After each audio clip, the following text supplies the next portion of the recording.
one network was not ready for a cartoon series so profound that they, ABC, would decide to air it out of order and incomplete. This is a tale of two convenience store employees that just can't catch a break, even in cartoon form. It's Clerks The Animated Series. So check your milk's expiry date because you're listening to a kind of garbage. TV edition.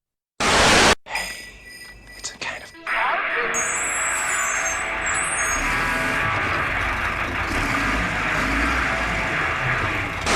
So last week, we went out on a lunch date, let's say.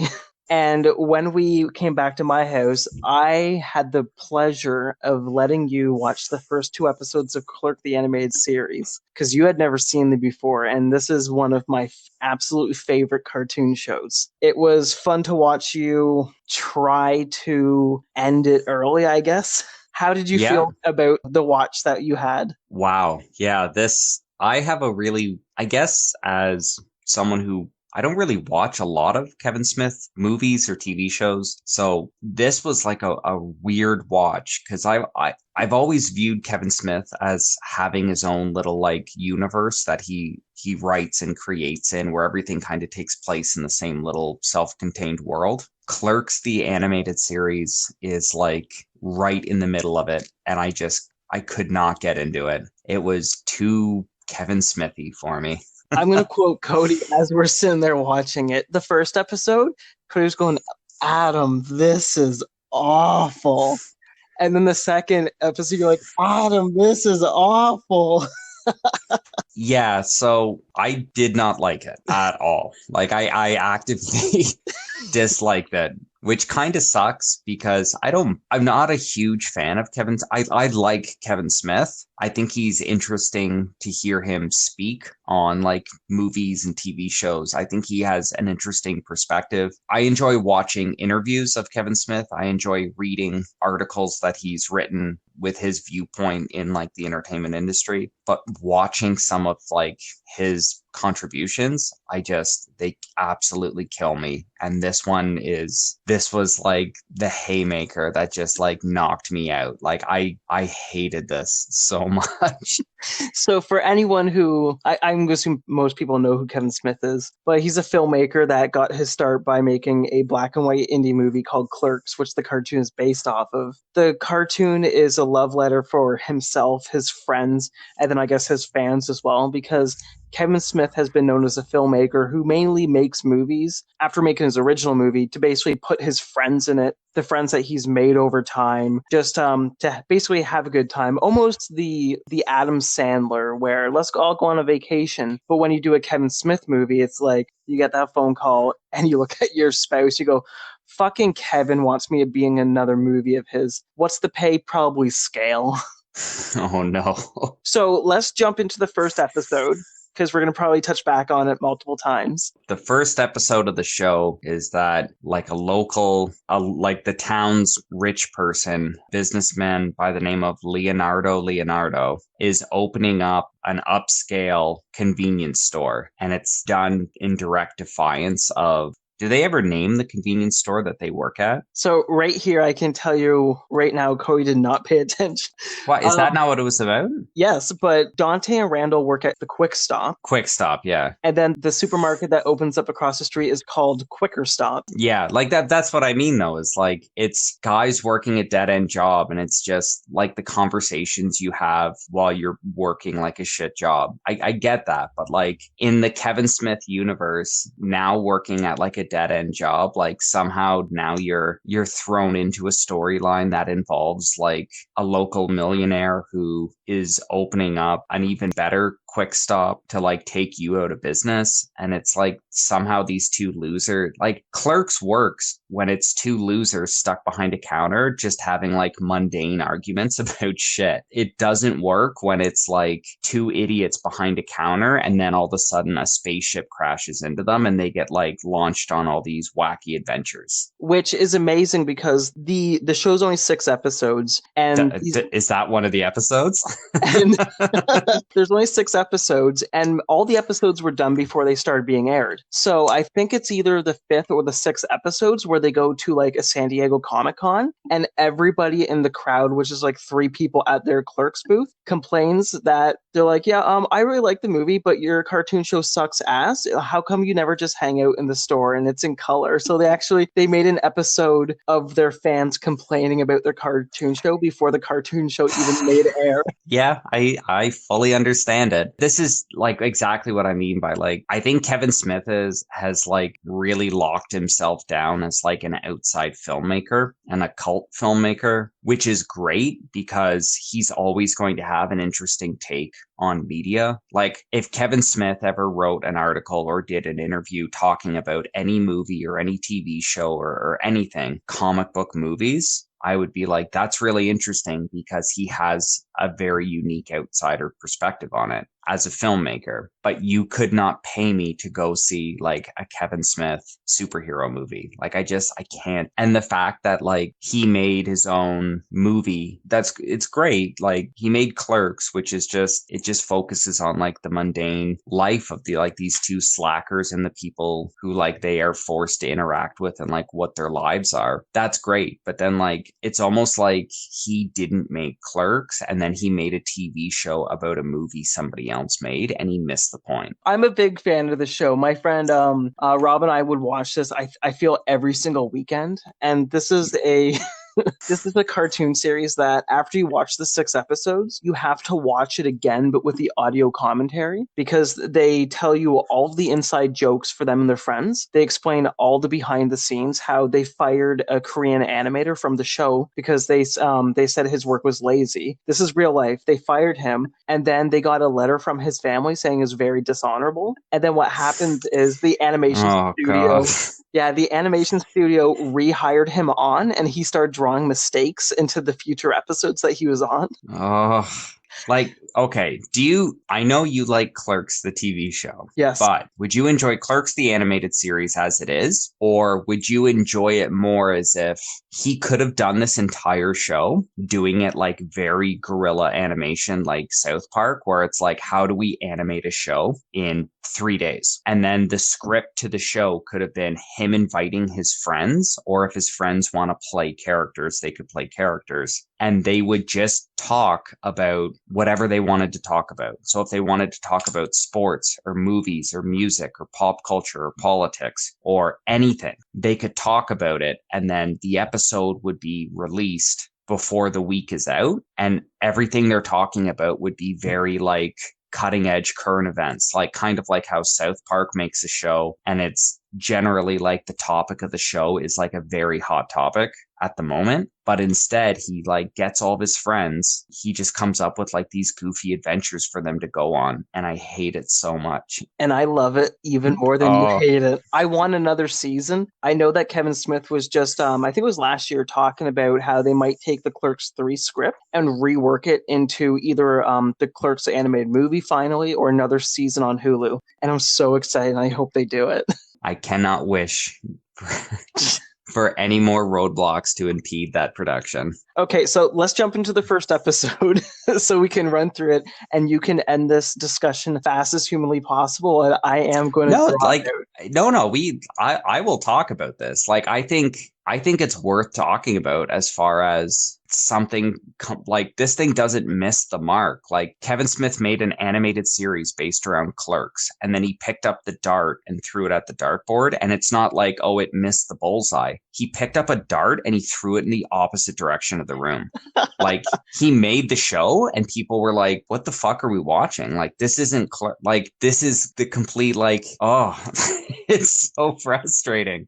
Okay, let's jump into the first episode so we can get even deeper into it. And I'm kind of happy that I get to tell you about all the different things that you'll probably never get to see by watching the 3rd, 4th, 5th, and 6th episode. Great. The first episode, like we mentioned, is, I'm going to try and say his name, Leonardo makes his way to Leonardo, New Jersey, and opens up a quicker stop of the future and his own Leonardo Tower. Like Cody kind of mentioned, he's the Mr. Burns of this series. Yeah. So So the quicker stop of the future is looking to put the quick stop out of business. It's Dante and Randall have to figure out how to stop him. And at the end of the day, Jay and Silent Bob just blow up the quicker stop accidentally with fireworks that they were selling to little kids. And basically that's the plot. And there's just little gags and jokes throughout the episode. Which I honestly, I didn't like the first episode, but I get that it was like a pilot episode and they were trying to set up like a general premise for the series. But that is the fact that they were trying to set up a general premise for the series is what frustrated me, because instead of it just being about guys being stuck at like, you know, like kind of a shit job, they they're just like, hey, you know, Mr. Burns, let's put Mr. Burns in it. Like, you know, these like character types that we need to like create conflict with our characters that in reality like have no relation to our characters. Let's do that. And it was just so painful. The episode starts off with Dante in the quick stop and kids setting off fireworks inside the quick stop, which we find out Jay and Silent Bob are selling them. And one of the reasons why they sell fireworks in the cartoon show is because the notes from ABC was that they couldn't be drug dealers because ABC is the family channel, right? Like it's a family network. So they had to figure out what can Jay and Silent Bob do, and they had to be merry mischief makers.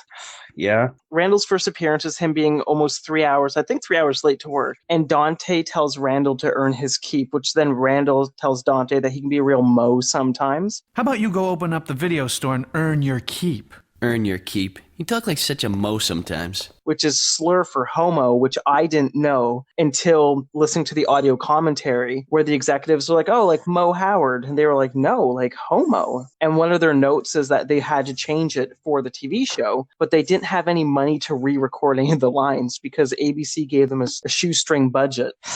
Yeah, so if any of that doesn't seem like it's aged like milk, that's probably the least offensive, like, gay stereotype in the first 2 episodes we watched, where they drop, like, full-on F-bombs.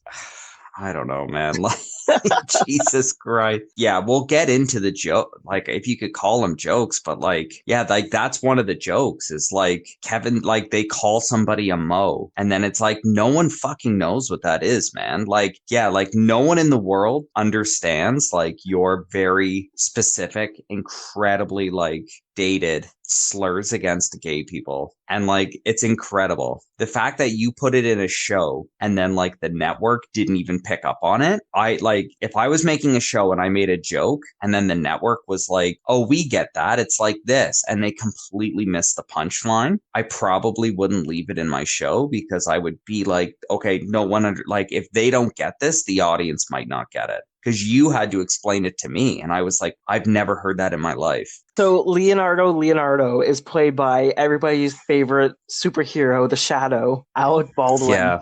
Which I'm pretty sure I mentioned during that episode that he played a character in the Clerks cartoon show. Oh no, did you? Yes. Oh god. Leonardo is first introduced with his servant, Mr. Pug, which you find out later on in the series that he's actually a robot. Okay. And as Mr. Pug's giving him a schedule, he lets Leonardo know, like, hey, later tonight you're gonna be on Access Hollywood. And Leonardo goes, we couldn't get entertainment tonight. And Mr. Pug just shakes his head no. And Leonardo goes, We've got 2 minutes for the intro if you're going to make your 12:30 with Access Hollywood. We couldn't get entertainment tonight? And it's to me, those are the deliveries and the jokes where it's so mundane. It's him ripping into Access Hollywood and being upset that he's not on Entertainment Tonight, and it never gets touched upon again. It's just some funny little throwaway joke that absolutely kills me, because I'm sitting on the couch laughing at all these jokes, and Cody's like, you fucking stupid? But, like, that's what kills me is, like, if he wanted to rip on Hollywood or make a show, like, that's kind of self-deprecating or self-referencing or anything, like, it's so fucking bad. You get to suspend your disbelief just to make Dante and Randall somehow important to the world, which is just important for us, the viewers. Yeah, I get it, but like, I don't know. Fuck.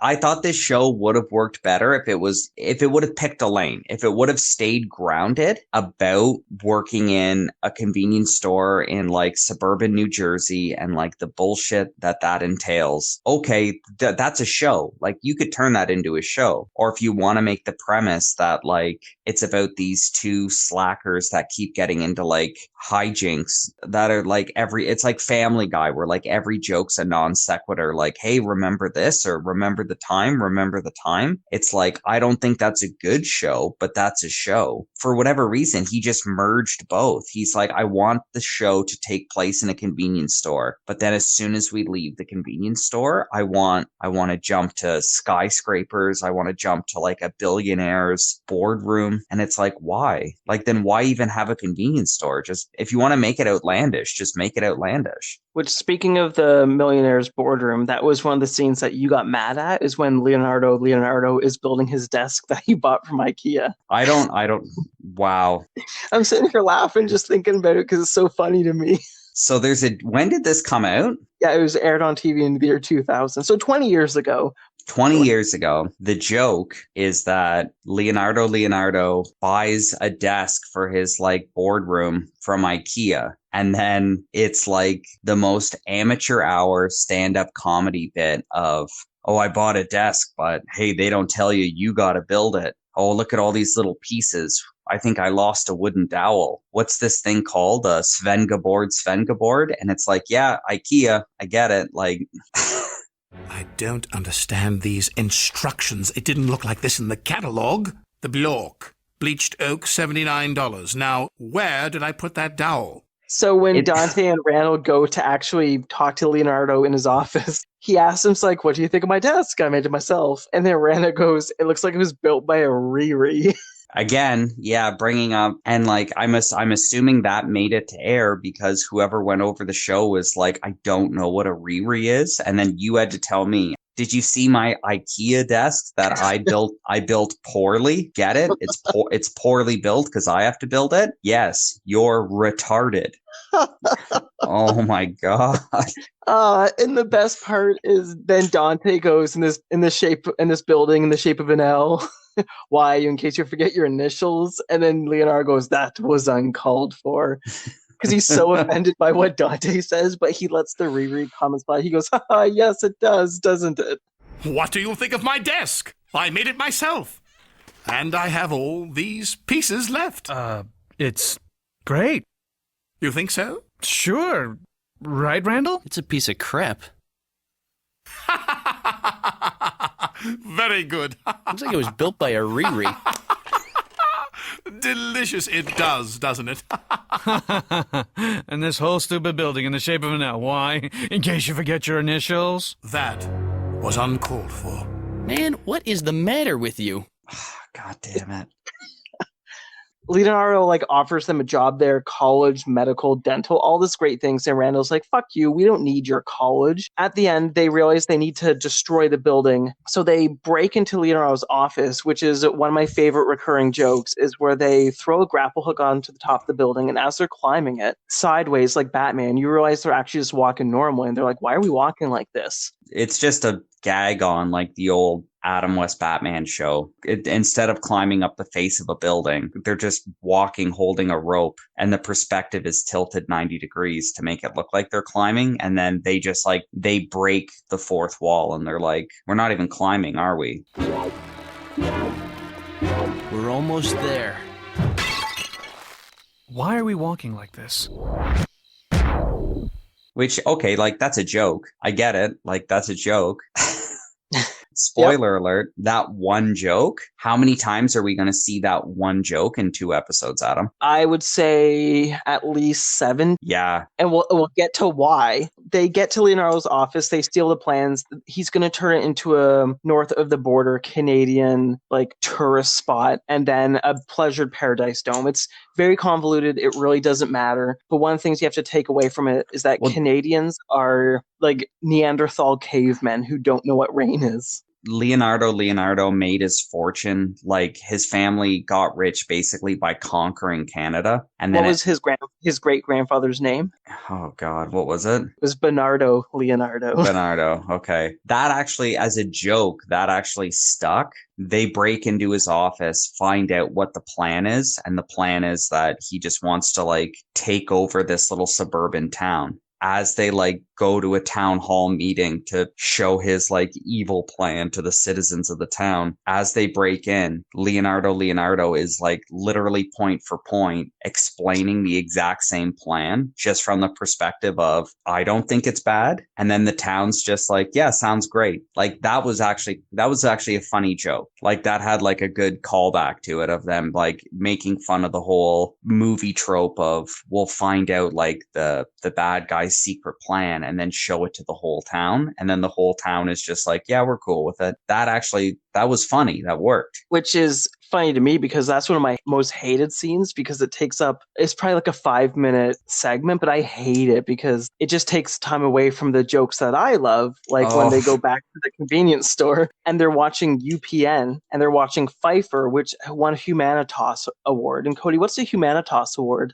Oh, I'm trying to remember. Wasn't it like a little gold medal that they gave like TV shows for having like not having negative stereotypes or like having like positive representation of minority groups? Is that what it was? It's you get that award if you have like a wholesome show that doesn't use words like retarded. And then Randall says, that's retarded. Oh. I've seen this one 1,000 times. It won a Humanitas. What's that? An award for TV shows that don't use words like retarded. That's retarded. And queer.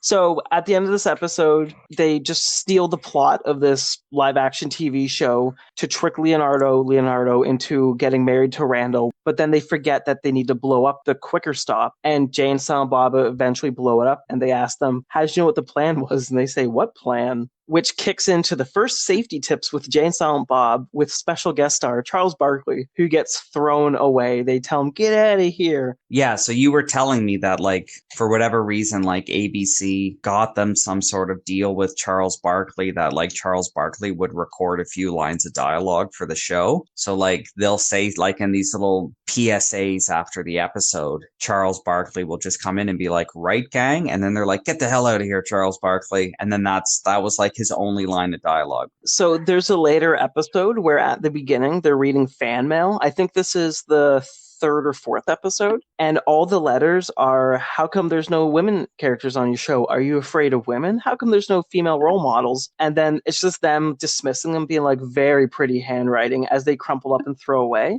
And then they do get to a letter that says, how come there's no African Americans on your show? And they say, oh my god, this is a big problem. So they bring out their very first African American character, and his name is Lando.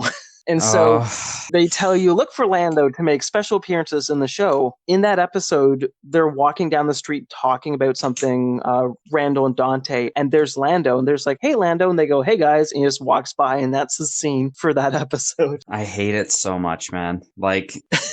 I don't even know what to say. Like this like I said earlier, like I enjoy Kevin Smith's perspective on like filmmaking, and I think he kind of has like an interesting perspective and like kind of his stance and like where he stands in like pop culture as kind of like a counterculture figure is interesting, and I think he is interesting to listen to. But like this show is like, it's like Kevin Smith will rag on anything and anyone, and then you're like, he's actually raising good points, and then he makes a show and the show is just so fucking dumb, and you're like, really? Like watching this like, I don't think Kevin Smith's the best filmmaker ever. I think he's a competent filmmaker. I enjoy some of his movies, but like lately my understanding of Kevin Smith is, so it's just been like him kind of picking like fights with other filmmakers and like doing all this other shit. And then it's like, if that's what you want to do, that's fine, but like this is something that like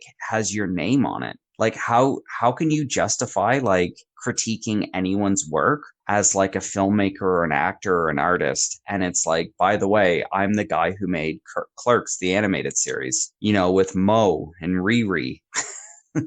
let's jump into episode 2. Episode 2 starts off with Dante getting a call from the police saying that somebody's broken into the Quick Stop. When he gets there, he lets a police officer know, oh, this is actually how we left it. The police officer tells him that you have to respect yourself because you sell cigarettes. As the police officer's leaving, he asks Dante for a copy of Fat Chicks magazine. Son, you sell cigarettes here. Show some pride. Remember, the first step to respecting yourself is respecting the job. Yeah, almost forgot. Do you have a copy of Fat Chicks? They have a locksmith come in to change the lock on the freezer for whatever reason they think that was broken into. Dante and Randall get locked in the freezer, and this is where we start episode 2 of Clerks, which is mainly a flashback of the first episode. I didn't mind it too much. Like, it started off with a premise of, okay, we're going to be locked in a freezer. And I made the mistake of almost getting excited. I almost thought for a minute Kevin Smith was going to lock his characters down and then force them to dialogue with one another and actually discuss something or argue about something or do anything, just have some sort of interaction. And then about 2 jokes into we locked ourselves in the freezer, it starts referencing it's just like a flashback episode of, hey, remember that time we did this? And then about 3 or 4 times in a row, it just references scenes from the first episode. And not like references, like it full on like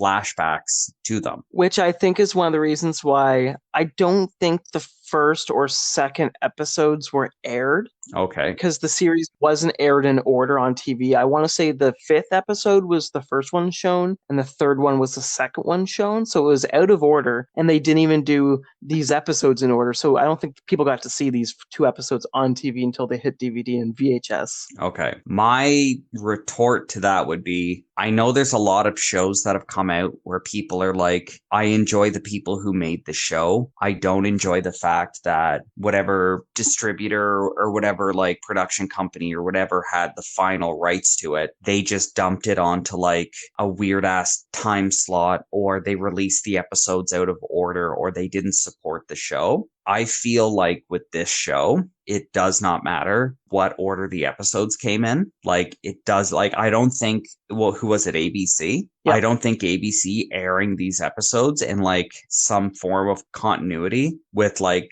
the order they're released, I don't think any of that would have saved this show. I'll agree to disagree.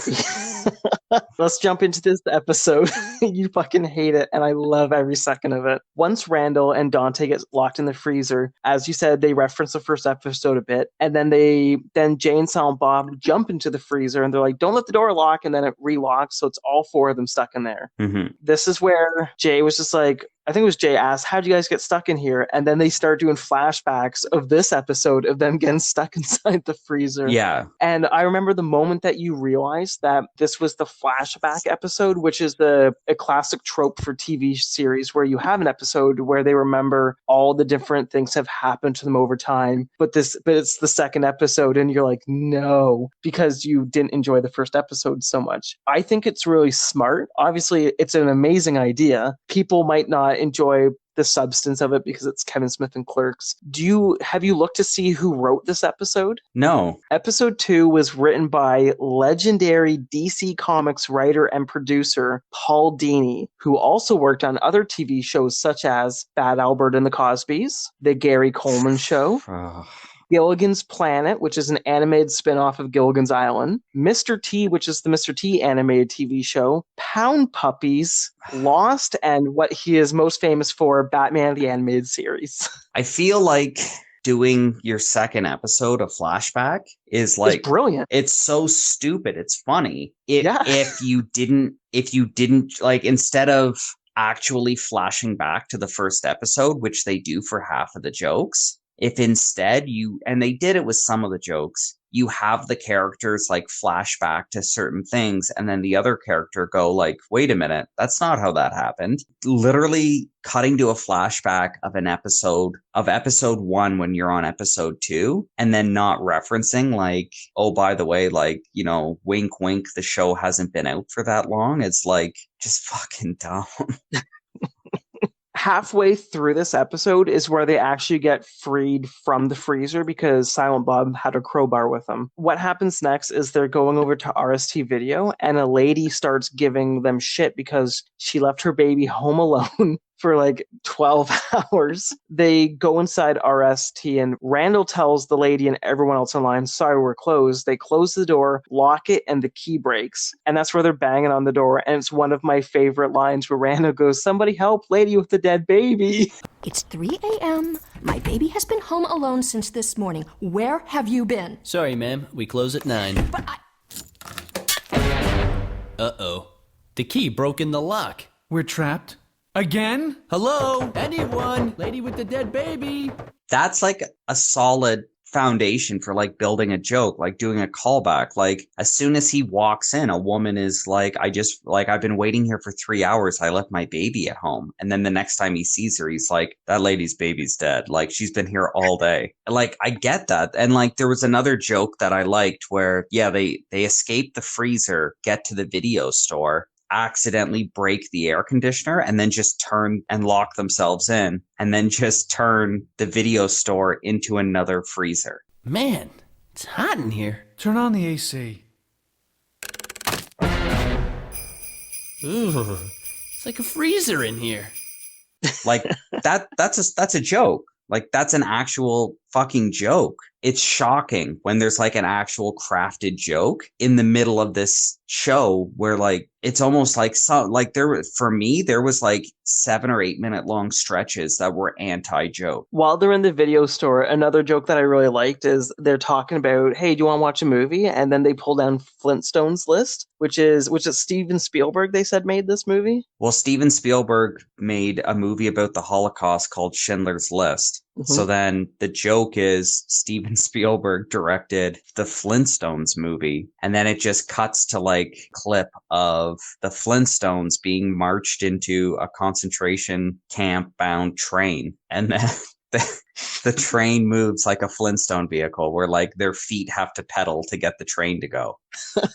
Which, all right, like I guess if you dissect that, there is the anatomy of a joke present, but like it's just put together so fucking poorly. In the audio commentary, they talk about the network notes that they got on that, where they had to cut that from the episode because it was offensive to Holocaust survivors. They said that they fought to have the joke in there because it was a few seconds, and then they said at the end of the day it didn't matter because nobody saw it. Yeah, fair enough. As they're sitting in the RST video, they talk about all the different places they've gone because of their jobs. And the 2 places, Ye Old Quickie Stop, the Quick Stop in India. So tell us about the Ye Old Quick Stop. Okay. So they go, remember that time we worked at the British convenience store? And it goes to Ye Old Quick Shop. And a guy comes in and asks for a pack of fags, which are cigarettes, like what some British people call cigarettes. And then Randall gets into a fight with him, being like, what did you call me? Pack of fags? You're a fag. It's a cigarette, mate. I'm not your mate, fag. And then we go from that to remember that time we worked at a convenience store in India, and a guy comes in, and then Randall asks him if he wants milk. He's like, are you here to buy milk? And then the guy goes, India, cows, can't drink milk. And then the guy just screams and loses his mind and runs away. And that's the joke is, what would a convenience store be like in India? Well, I'm sure it would be the same. Like you would have like, smokes and magazines and a carton of milk. And then they go, yeah, but they wouldn't drink milk in India, right? So, and it's like, that's the joke. Like, I don't know, like that. Those are 2 bad jokes. One of the jokes from the Quick Stop in India as well, which comments on the racism in the US, is an Indian man comes up to Dante and Randall says, how come all you convenience store guys are always American? Speak Hindu.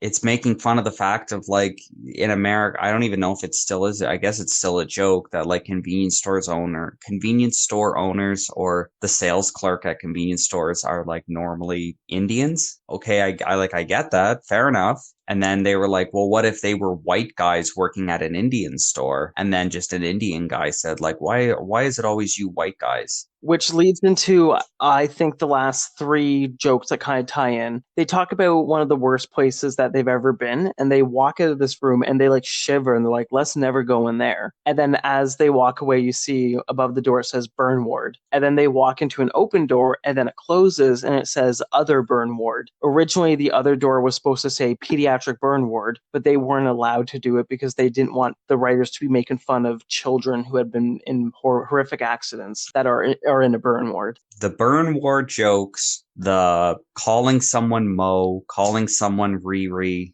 all of this is like Kevin Smith lives inside a bubble where him and a handful of his friends have jokes where they call each other Mo, they say someone's acting like a Riri, and then they go like, oh, that's gross. Like, that's grosser than being in a burn ward. Outside of that bubble where the rest of the world lives does not understand that. Like having your characters walk into a burn ward and the punchline is burn ward. I don't get the punchline. And then it's like a burn ward's, it's gross, isn't it? And it's like, yeah, I guess. But like, is that a thing? Like, is that a thing where like in this one neighborhood in New Jersey, people say burn ward to be like the gross thing? You know what I mean? Like someone might say like, someone might say, oh, that's gross. I'd rather lick like the toilet seat of a porta potty. And it's like, okay, I get that. Like that's pretty universal. You've said something gross that everyone would be like, I understand you're calling something gross. It's like just having characters walk into a burn ward and then have the camera pan to a sign that says burn ward and then pan to another sign that says other burn ward. Like, I think I looked at you. I wish I had a picture of my face when I looked at you because I must have had the most glazed over expression. Like, I do not get this joke. And this was the end joke. That was the big gag at the end. They basically have like a little voiceover. My mom realized once we didn't come home, they phoned the police. The police broke down the door and it cuts to them at an ice rink telling their friends, like an outdoor ice rink, telling their friends, oh, this is what happened. What a crazy time. So these friends who you've never seen before leave, but when they do, the door to the ice rink gets stuck, which they can just hop over. Yeah. But Randall says, oh wait, no, there's a door right over there. Let's go through that. And when they go into it, the door slams and it just says another burn ward.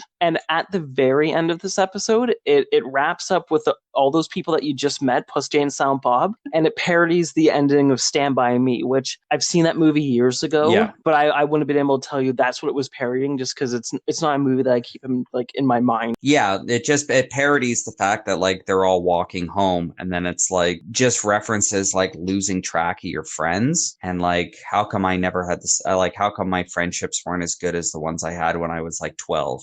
Well, after watching this, I think what frustrated me the most was this entire show is built for people who live in the Kevin Smith bubble. And then the fact that you need to watch like the audio commentary with it for him to explain the jokes, that should tell you that, hey, the little pop culture bubble that you've created and inhabit the center of isn't big enough for you to launch an animated series on ABC to try to like, and especially if you're not going to bring people into it, it's just going to be like, hit the ground running. Hey, don't be a Mo, don't be a Riri, snooch to the nooch. I accidentally walked into a burn ward. And it's like, what the fuck does any of this mean? And then like, I don't know, there's just a handful of Kevin Smith people that are like, it's really good. And it's like, is it?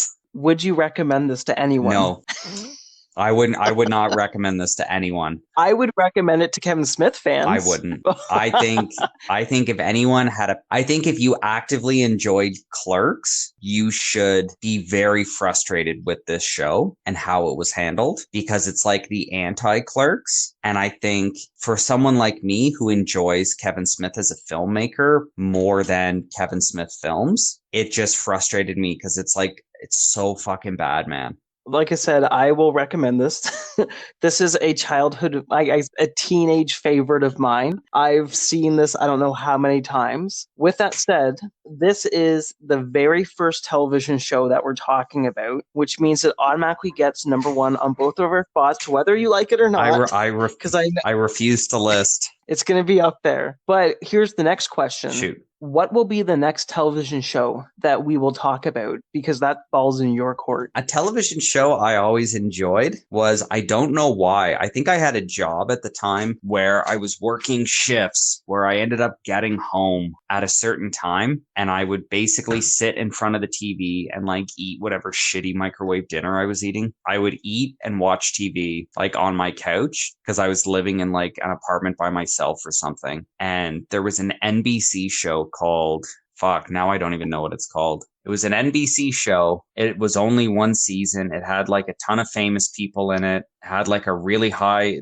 what I thought was like at the time, it had like a pretty fucking high budget. And it's like a modern day retelling of like biblical stories. And I thought it was interesting. And I watched it over like the course that it was on for like 3 months. I think it was only like 10 episodes or something short. And I've never met another human being in my life that's seen it. I love the fact that this show like must have been the hardest fucking flop in the world for NBC.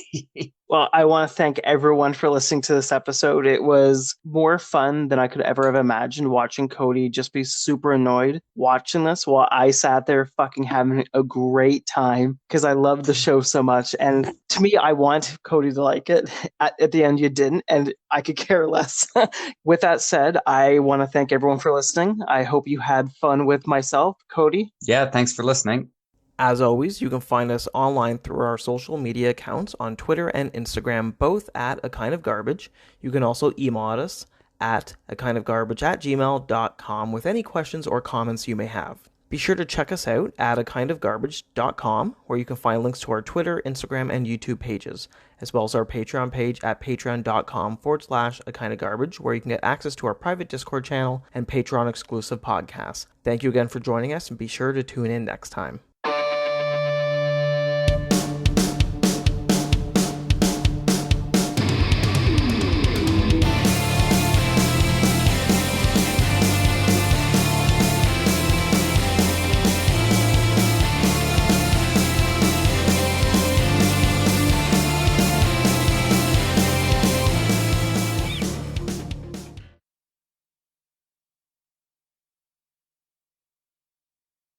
I think it's hard. Like, I understand how this show has a fan base, and I understand that, like, there are a bunch of shows now that, like, get a fan base, and then they're like, oh, it has to live on, or, you know, like, they put it out there and it failed, but then a handful of people want to keep it alive. Like, I think it's, at some point, like, I think it's goofy that people are like actively being like, I'm trying to think of like, what are some of the shows? Like Firefly was one of them where people were like, keep doing Fire, or come out with a Firefly movie. Veronica Mars was one where people like lost their shit when it got canceled. I can see being upset when they don't like tether all the loose ends. Yeah, but I think TV has almost fixed that now by, instead of doing like episodic content where it's like, you do the episode, it sets up a premise, then there's a twist, then there's a resolution, and it all wraps up in either 22 minutes or 46 minutes or whatever it is.